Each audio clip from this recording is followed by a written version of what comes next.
إن الحمد لله نحمده ونستعينه ونستغفره ونؤمن به ونتوكل عليه ونعوذ بالله من شرور أنفسنا ومن سيئات أعمالنا.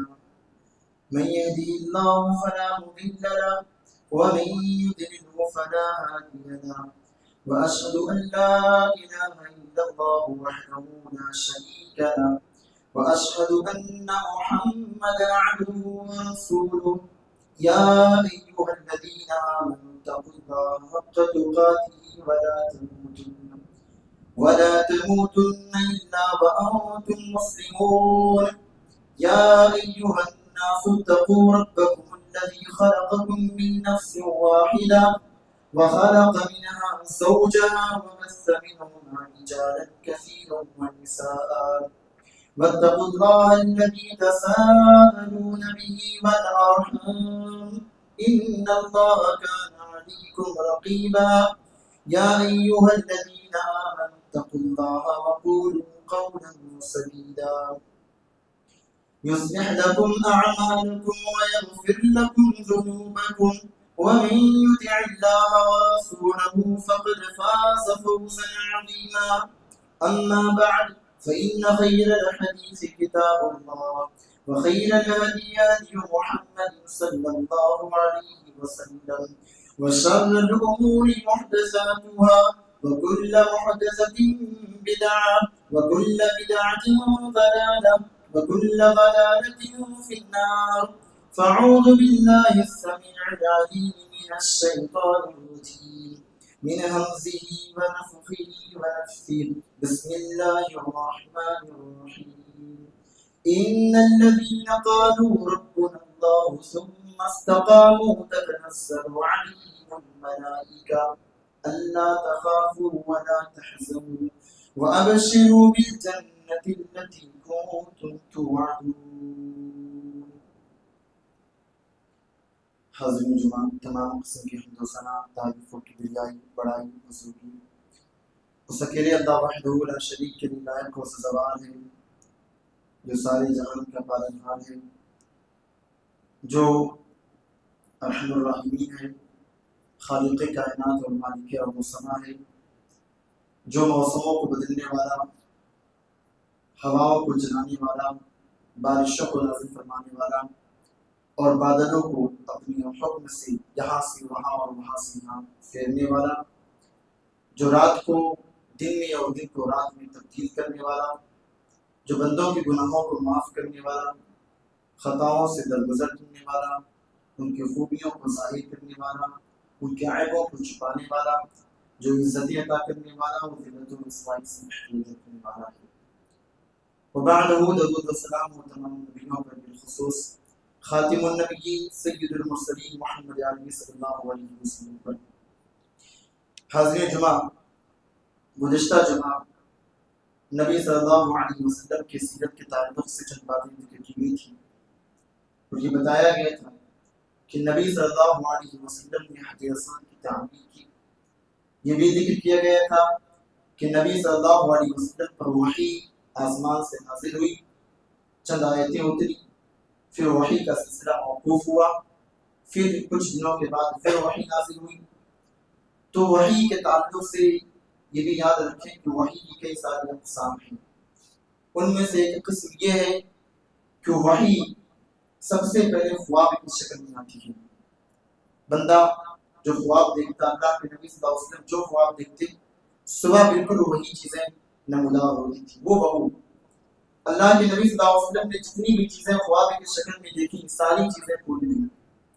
ایسے ہی وحی کی ایک شکل یہ ہے کہ فرشتہ کسی صحابی کی شکل میں نبی صلی اللہ علیہ وسلم کے پاس تشریف لاتا تھا۔ وحی کی ایک شکل یہ بھی تھی کہ فرشتہ دکھائی نہیں دیتا نبی صلی اللہ علیہ وسلم کو، لیکن دل میں بات ڈال جاتا تھا۔ وحی کی ایک شکل یہ بھی تھی کہ گھنٹی کے جیسے آواز آتی تھی، اور یہ کیفیت اتنی شدید اور اتنی سخت ہوتی تھی کہ اللہ کے نبی صلی اللہ علیہ وسلم پر اگر وحی نازل ہوتی، سردی کے دن ہوتے، سخت ٹھنڈی کے دن ہوتے، تو اللہ کے نبی صلی اللہ علیہ وسلم پسینے سے شرابور ہو جایا کرتی تھی۔ اور اگر اللہ کے نبی کوٹھنی پر بیٹھے ہوئے ہیں تو شدت کی وجہ سے اونٹنی خود زمین پر بیٹھ جایا کرتی تھی۔ اسی طرح سے اللہ کے نبی صلی اللہ علیہ وسلم پر جب یہ وحی نازل ہوتی تو اتنا ثقل اور بھاری پر محسوس ہوتا کہ صحابی رسول زید بن ثابت رضی اللہ تعالیٰ عنہ کہتے ہیں کہ ایک مرتبہ میری رات نبی صلی اللہ علیہ وسلم کے رات کے اوپر تھی، میری رات نبی صلی اللہ علیہ وسلم کے رات کے نیچے تھی، اللہ کے نبی کی رات میری رات کے اوپر تھی۔ وحی کا سلسلہ جب شروع ہوا اور نبی صلی اللہ علیہ وسلم پر جب وحی نازل ہونے لگی تو مجھے ایسا محسوس ہونے لگا گویا جیسے میری جان ابھی کچل جائے گی اور چکنا چور ہو جائے گی شدت کی وجہ سے، اتنا بھاری پر۔ تو اللہ کے نبی صلی اللہ علیہ وسلم پر اس طرح سے وحی نازل ہوئی۔ کبھی کبھی صحابی کے شکل میں فرشتہ آتا، اللہ کے نبی صلی اللہ علیہ وسلم آسمان پہ وہاں بھی بات چیت ہوئی، اللہ تعالیٰ سے تکلم ہوا، کلام ہوا، یہ بھی وحی کا ایک سلسلہ تھا۔ تو وحی کے کئی سارے طریقے، تقریباً 7 طریقے ہوئے۔ تو وحی کے بعد ہم جانیں گے نبی صلی اللہ علیہ وسلم نے 3 سال جو دعوت دی، چھپے طور پر صحابہ کرام کو جمع کیا، تو اللہ کے نبی نے اپنا ایک مسکن بنایا تھا، ایک مکان اللہ کے نبی نے طے کیا تھا، صرف کہ وہاں پر صحابہ کرام جمع ہوتے تھے، اللہ کے نبی جمع ہوتے تھے۔ وہ مکان واقع تھا پہاڑی کی اونچائی پر، جس کا نام تھا دار ارقم۔ ایک صحابی تھے حضرت ارقم بن ارقم رضی اللہ تعالیٰ عنہ کا گھر تھا، تو اس گھر کا نام ہی پڑا دار ارقم، ارقم کا ہے۔ تو نبی صلی اللہ علیہ وسلم کے صحابہ جو بھی کمزور تھے تو چھپ چھپا کر کے دعوت دیتے تھے، اللہ کے نبی لیکن عادت اعلان دعوت دیتے تھے، لیکن صحابہ کا حوصلہ بڑھانے کے لیے اللہ کے نبی بھی ان کے پاس جایا کرتے تھے اور وہیں سے صحابہ کرام قرآن سیکھتے، تزکیہ نفس کرتے، آخرت کی تجاری کرتے تھے۔ اب یہ صحابہ کرام عادت اعلان دعوت نہیں دیتے، 3 سال کا مخفی دور چل رہا ہے، چھپ چھپا کر کے لوگ دعوت کا کام، دعوت کا فریضہ انجام دے رہے ہیں۔ انہی دوران نبی صلی اللہ علیہ وسلم کے جو کمزور صحابہ تھے ان پر ظلم و ستم کے پہاڑ بھی توڑے جانے لگے۔ جب بھی کوئی کمزور صحابی مسلمان ہوتا تو اس کو مارا جاتا، پیٹا جاتا، یا کوئی ایسا شخص جو مکہ کے باہر تھا، مکہ کے باہر کا باشی تھا، وہاں کا رہنے والا تھا، تو اس کو بھی ضرور کو کیا جاتا تھا۔ نبی صلی اللہ علیہ وسلم کہ چند صحابہ کی مثال دیتی ہیں، جیسے حضرت عثمان بن عفان رضی اللہ تعالی عنہ، جب آپ نے اسلام قبول کیا تو آپ کا چچا خود آپ کو کھجور کی چٹائی میں لپیٹ کر کے نیچے سے دھواں دیا کرتے تھے۔ چچا خود حضرت عثمان بن عفان رضی اللہ تعالی عنہ کا چٹائی میں لپیٹ کر دھواں دیتا تھا۔ اسی طرح سے اللہ کے نبی صلی اللہ علیہ وسلم کے ایک اور صحابی حضرت مصعب بن عمیر رضی اللہ تعالی عنہ، جب یہ اسلام لائے تو ان کی ماں کو معلوم چلا میرا بیٹا مصعب اسلام قبول کر لیا ہے، تو ماں نے خود دانا اور پانی سب کچھ بند کر دیا، ماں نے دانا پانی سب بند کر دیا۔ مصعب بن عمیر ایک بہت ہی مالدار گھر سے تعلق رکھتے تھے، آپ کے گھر کے لوگ کافی مالدار تھے، آپ کی ماں کافی مالدار تھی، اور آپ کی زندگی بڑی ہی عیش و عشرت والی گزرتی تھی۔ ان سب کے باوجود جب حضرت مصعب بن عمیر نے اسلام قبول کیا تو ماں خود ظالم بن گئی اور ماں خود ہی بیٹے کی دشمن بن گئی۔ ماں نے خود دانا پانی بند کیا، بیٹے کو وارث نہ کیا، لیکن اس سب کے باوجود حضرت مصعب بن عمیر رضی اللہ تعالیٰ عنہ نے اسلام کو خیر آباد، اسلام کو نہیں چھوڑا، اسلام پر جمے رہے، ثابت قدم رہے اور ڈٹے رہے۔ اسی طرح سے اللہ کے نبی کے اور صحابی، نام ہے ان کا حضرت بلال رضی اللہ تعالیٰ عنہ، یہ امیہ بن خلف کے غلام تھے۔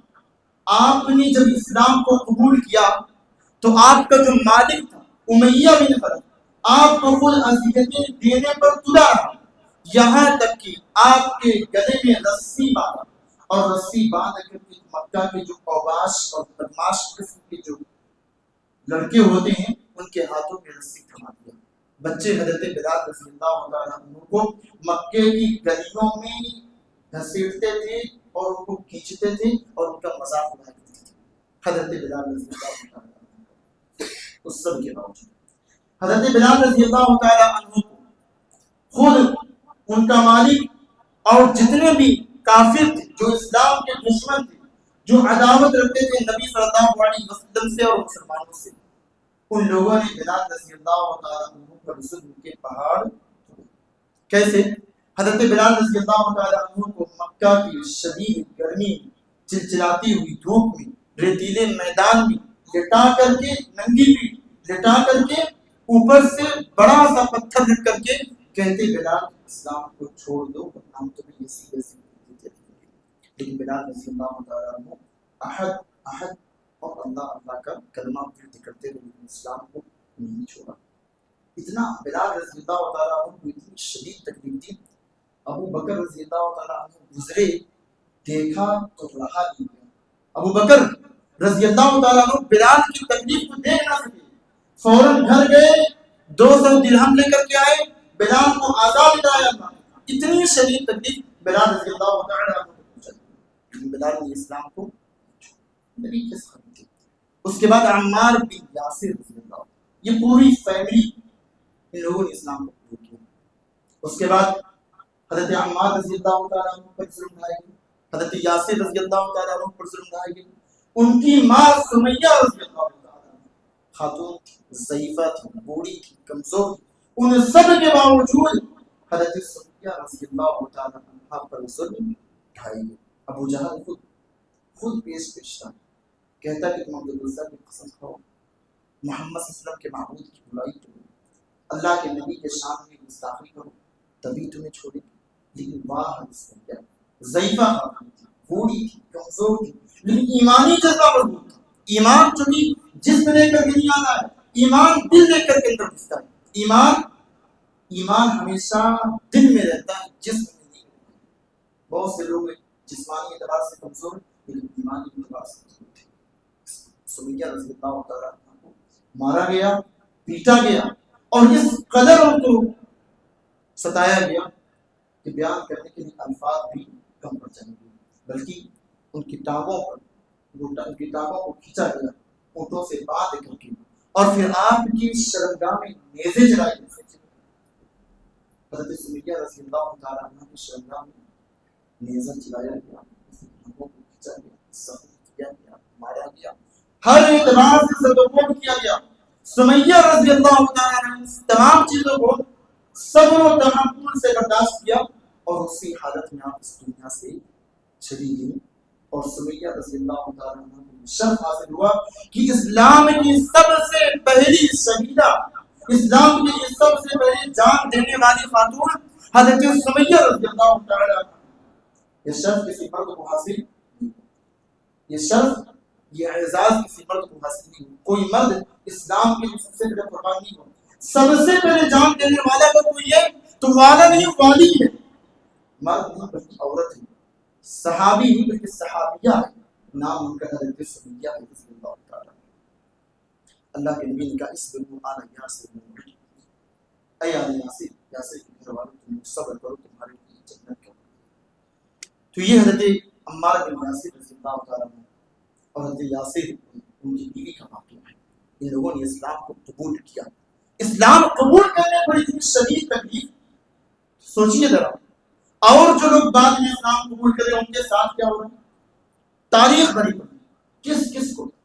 اور آگے دیکھیے، ایک اور صحابی خباب بن ارد رضی اللہ تعالیٰ عنہ، قبیلہ خزاع کی عورت تھی مہمان، ان کی یہ غلام تھے. جب یہ اسلام لائے تو مشرکین پر پل پڑے، اتنا ان کو مارا کہ زخمی ہوئے، سر کے بال نوچے، اور سختی سے ان کی گردن کو مروڑا، اور انہیں کئی بار دہکتے ہوئے انگارے میں لٹایا تاکہ خباب اٹھ نہ سکے اور اٹھ کے کھڑے نہ ہو سکے. سب اسلام قبول کرنے کی بنا پر خباب رضی اللہ تعالیٰ زنیرہ، مہدیہ اور ان کی صاحبزادی ام عبیس جب یہ اسلام قبول کی تو ان کو بھی ان تمام سزاؤں سے دوچار ہونا پڑا جیسے دیگر صحابہ دوچار ہوئے. اسی طرح سے حضرت عمر رضی اللہ تعالیٰ عنہ اسلام کے شدید ترین دشمن تھے اسلام لانے سے پہلے.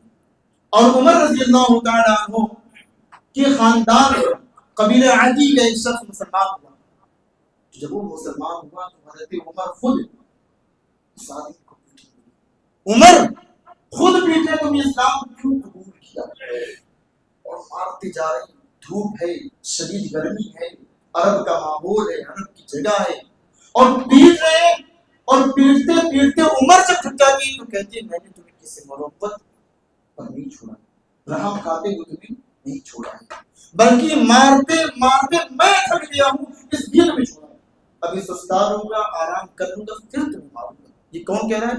حضرت عمر کہہ رہے ہیں. حضرت عمر اسلام کے شدید دشمن، کٹر دشمن تھے. حضرت عمر رضی اللہ تعالیٰ عنہ اسلام کے اپنے خاندان کے حاصل تھے. خاندانی رسم و رواج اور جو جاہلیانہ چیزیں تھیں اس کی بہت شدید حمایت تھی. آبا و اجداد کی بڑی عظمت کرتے تھے. عمر رضی اللہ تعالیٰ عنہ اسلام لانے سے پہلے نبی کے دشمن، اور حضرت عمر رضی اللہ تعالیٰ عنہ اپنے قبیلے کے شخص کو اس قدر پیٹ رہے کہ حضرت عمر کے اسلام لانے کی نبی دعا کر رہے ہیں اللہ اسلام کو دے یا تو عمر کو یا تو ابو جہل. واقعہ یاد رہے. اب ہم لوگ دیکھتے ہیں ایک اور صحابی جب وہ اسلام قبول کرتے تو ان کے ساتھ کیا ہوتا ہے؟ طاقتور ان لوگوں نے ابھی تک ظالم کمزوروں پر ظلم کیا، مجبوروں پر ظلم کیا. اب نبی کے خاندان کا ایک شخص، نبی کا چچا، پہلوان چچا، طاقتور چچا، نبی کا پیارا اور چہیتا چچا جب اسلام قبول کرتا تو کیا ہوتا ہے؟ اللہ کے نبی صلی اللہ علیہ وسلم کے چچا حضرت حمزہ جن کا لقب ہے سید الشہداء رضی اللہ تعالی عنہ. ایک مرتبہ اللہ کے نبی صلی اللہ علیہ وسلم کو اس صفا کے پاس تھی، تشریف فرما تھی. ابو جہل کا وہاں سے گزر ہوا، اسے نبی کو پایا اکیلے تو نبی صلی اللہ علیہ وسلم کو سست کہا، برا بھلا کہا، گالی گلوچ کیا. اللہ کے نبی بالکل خاموش. نبی صلی اللہ علیہ وسلم کچھ بھی اس کو نہیں کہتے. اب کیا ہوا؟ ابو جہل نے دیکھا نبی کوئی جواب نہیں دے. ابو جہل نے نبی صلی اللہ علیہ وسلم کو ایک اینٹا دے کر کے یا پتھر دے کر کے نبی صلی اللہ علیہ وسلم کے مبارک چہرے پر مارا، جس کی وجہ سے اللہ کے نبی صلی اللہ علیہ وسلم کے چہرے سے خون نکلتا. نبی نے اس پر صبر کیا. ایک لوڈی تھی عبداللہ بن جدعان کی نبی، اس نے سارا واقعہ اپنے گھر کی چھت پر سے دیکھا. اس کے بعد حضرت حمزہ رضی اللہ تعالیٰ عنہ شکار کر کے تشریف لائے. ادھر سے آپ کا گزر ہوا، بہادر تھے، جوان تھے. عبداللہ بن جدعان کی نوکری مخاطب کیا حمزہ کو اور کہا تمہارے بھتیجے کو ابو جہل نے ایسا ایسا کہا اور مارا. حضرت حمزہ رضی اللہ تعالیٰ وہیں سے پلٹے گئے خانہ کعبہ اور خانہ کعبہ کو منش کر کے برے الفاظ، شدید برے الفاظ میں حضرت حمزہ رضی اللہ تعالیٰ عنہ نے ابو جہل کو مخاطب کے بہت ہی برے الفاظ میں مخاطب کر کے کہا سن میں بھی اسی محمد صلی اللہ علیہ وسلم کے دین پر ہوں. حمیت پہ، خاندانی حمیت پہ کہا تھا، قبیلی حمیت پہ کہا تھا، لیکن ساتھ ہی ساتھ حضرت حمزہ نے ابو جہل کو کمان سے مارا تیر سے. جب ابو جہل کے لوگ آئے لڑنے کے لیے تو ابو جہل نے خود بیٹھ گیا. دراصل میں نے خود حمزہ کے بھتیجے پر ظلم کیا تھا. حضرت حمزہ نے تو یوں ہی کہہ دیا بس میں محمد صلی اللہ علیہ وسلم کی دین کا ماننے والا ہوں، لیکن تھے نہیں، دل سے نہیں، زبان سے کہا تھا. زبان سے کہا تھا میں نبی کے دین کا ماننے والا ہوں. لیکن بعد میں اللہ کے نبی نے دعا کیا، اللہ تعالیٰ نے ان کے دل کو ثابت قدم رکھا اور پھر حضرت حمزہ رضی اللہ تعالیٰ عنہ اسلام میں داخل ہو گئے نبوت کے 36 سال. اس کے بعد جو ہے 3 دن کے بعد عظیم صحابی حضرت عمر رضی اللہ تعالیٰ عنہ اسلام لاتے اور حضرت عمر رضی اللہ تعالیٰ عنہ کے اسلام کا واقعہ یہ چیز ہے. نبی صلی اللہ علیہ وسلم دعا کرتے ہیں اے اللہ تعالیٰ جو مسلمان کمزور ہیں، بیاروں پر اتکار، ظالم کفار مشرکین پر ظلم ڈھائے، اللہ تعالیٰ جو اسلام کو تقویت دے، اسلام کی مدد فرما. یا تو عمر بن خطاب کے ذریعے سے یا ابو جہل کے ذریعے سے اللہم اعز الاسلام باہل الکفر، اے اللہ تو اسلام کو طاقت دے، تقویت دے، یا تو ابو جہل کے ذریعے یا تو عمر کے ذریعے. نبی نے دعا کیا ابو جہل کے لیے بھی عمر کے لیے بھی، لیکن دعا کس کے حق میں قبولی؟ عمر کے حق میں قبولی۔ اللہ تعالیٰ کے علم میں بہتر تھی عمر رضی اللہ عنہ اور ابو جہل بہتر تھا۔ ابھی کیا ہوا؟ حضرت عمر خود اتنے شدید دشمن، نبی صلی اللہ علیہ وسلم کو سے نفرت کرنے والے کی طرح سمجھے، عداوت رکھنے والے۔ ایک مرتبہ یہ سوچے کہ چلو میں خود نبی صلی اللہ علیہ وسلم کا کام تمام کروں، تلوار لے کر کے تھے۔ اور سب سے پہلے دن میں اسلام کی ایک چنگاری جگہ کیسے بنا دی آپ کو بتاؤں۔ ایک مرتبہ عمر رضی اللہ تعالیٰ عنہ گھر کو چھوڑ کر کے خانہ کعبہ کے پاس آئے، رات وہاں پہ بسر کی، تو دیکھا نبی صلی اللہ علیہ وسلم خانہ کعبہ میں تلاوت کر رہے ہیں، سورہ حاقہ پڑھ رہے ہیں۔ پھر عمر قرآن میں تاثیر کہ عمر خود کھڑے ہو کر کے قرآن سننے لگے، اور دل میں کہنے جو کسی شاعر کا قول ہے، لیکن انه لقول رسول کریم، یہ تو بزرگ رسول کا قول، وما هو بقول الشاعر، یہ کسی شاعر کا قول نہیں، قلیلا ما تؤمنون، تم کم ہی ایمان لاتے ہو۔ اب حضرت عمر نے کیا، وہ یہ تو شاعر کا قول نہیں، یعنی کسی کاہن نے اس کو بنایا ہوگا۔ آگے اللہ کے نبی نے فوراً پڑھا وما هو بقول کاہن قلیلا ما تذکرون، یہ کسی کاہن کا قول نہیں، کمی غور و خوض کرتے۔ تنزیل من رب العالمین، یہ قرآن تو رب العالمین کی طرف سے نازل ہوا ہے۔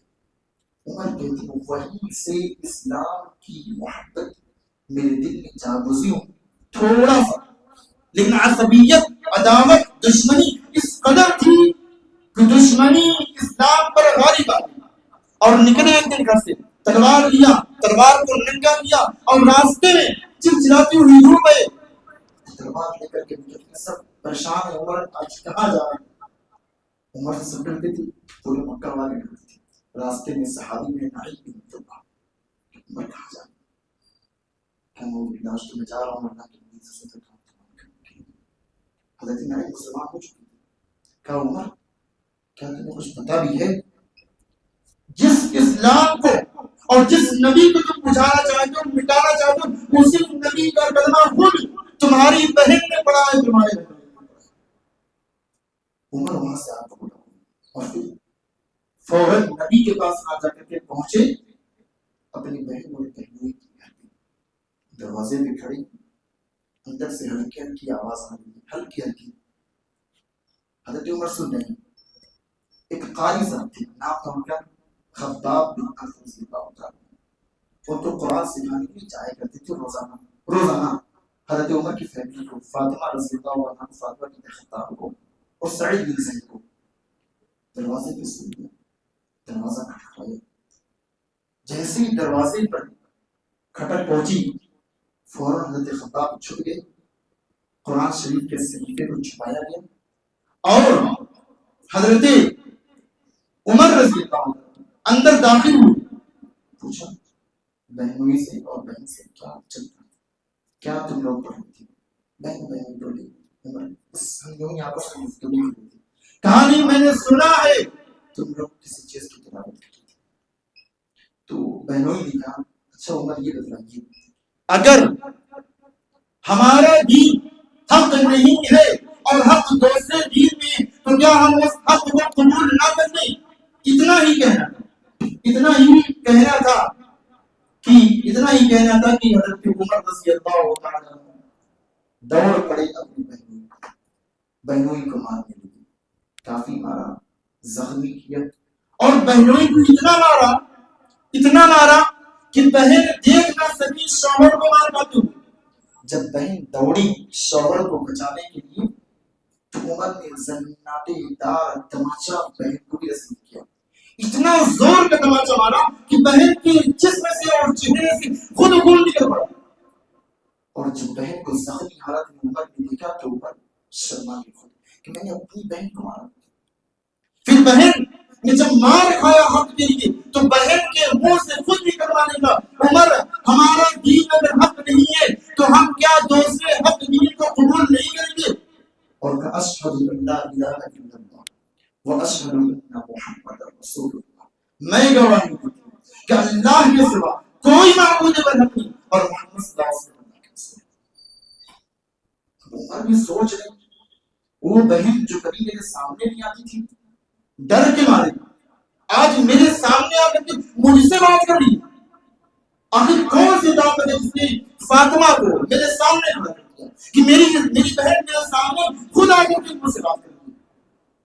اور عمر اور بہن میں جو مکالمہ، وہ جو بات چیت ہوئی، حفیظ جالندھری بڑے شاعر، انہوں نے اللہ کے نبی کی سیرت کو، زندگی کو پورا شعر کی پھر کیا ہے، انہوں نے ذکر کیا بہن بہنوئی کو آخر عمر نے اس قدر مارا کہ زخموں سے نکل کر خون کی بہنے لگی دھارا. بہن بولی عمر ہم کو اگر تم مار بھی ڈالے، شکنجوں میں کسے یا بوٹیاں کتوں سے نچوا لے، مگر ہم اپنی دین حق سے ہرگز پھر نہیں سکتے، بلندی معرفت کی مل گئی ہے یہ نہیں سکتے. اتنا سننا تھا عمر کو. عمر نے کہا اچھا تم کیا پڑھ رہی تھی، دکھاؤ تو سر مجھے. بہن نے کہا عمر تم ناپاک ہو، قرآن پاک کتاب ہے، تم پہلے غسل کرو پھر تم دیتی.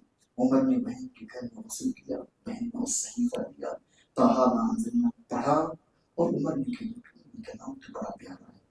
پھر صحابی سے کہا مجھے لے کر چلو اللہ کے نبی کے پاس لے کر کے گئے.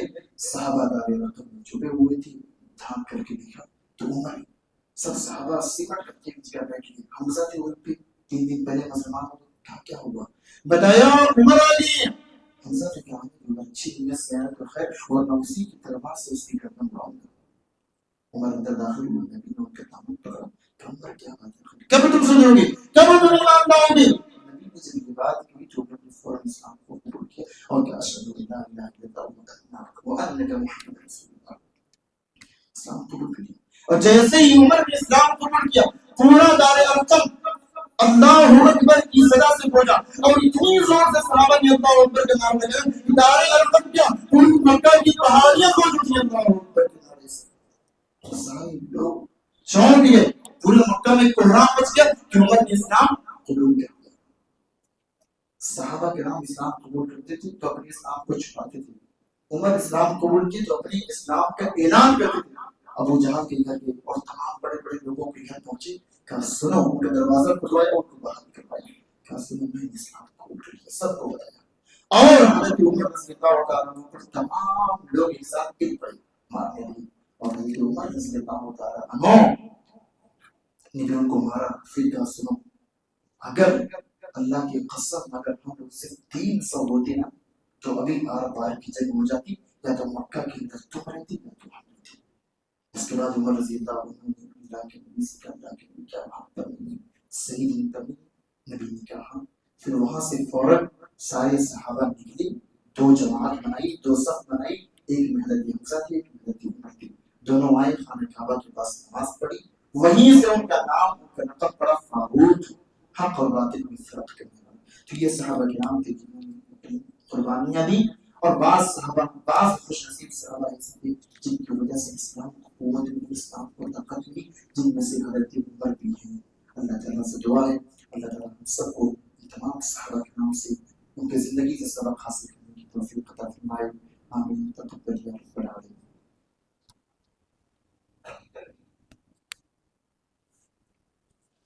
إن الحمد لله نحمده ونستعينه ونستغفره ونؤمن به ونتوكل عليه ونعوذ بالله من شرور أنفسنا ومن سيئات أعمالنا. من يهده الله فلا مضل له ومن يضلل فلا هادي له، وأشهد أن لا إله إلا الله وحده لا شريك له، وأشهد أن محمدا عبده ورسوله. إن الله وملائكته يصلون على النبي يا أيها الذين آمنوا صلوا عليه وسلموا تسليما. اللهم صل على محمد وعلى آل محمد كما صليت على إبراهيم وعلى آل إبراهيم إنك حميد مجيد. اللهم بارك على محمد وعلى آل محمد كما باركت على إبراهيم وعلى آل إبراهيم إنك حميد مجيد. عباد الله رحمكم الله، إن الله يأمر بالعدل والإحسان وإيتاء ذي القربى وينهى عن الفحشاء والمنكر والبغي يعظكم لعلكم تذكرون. اذكروا الله يذكركم وادعوه يستجب لكم ولذكر الله تعالى أعلى وأجل وأكبر والله يعلم ما تصنعون.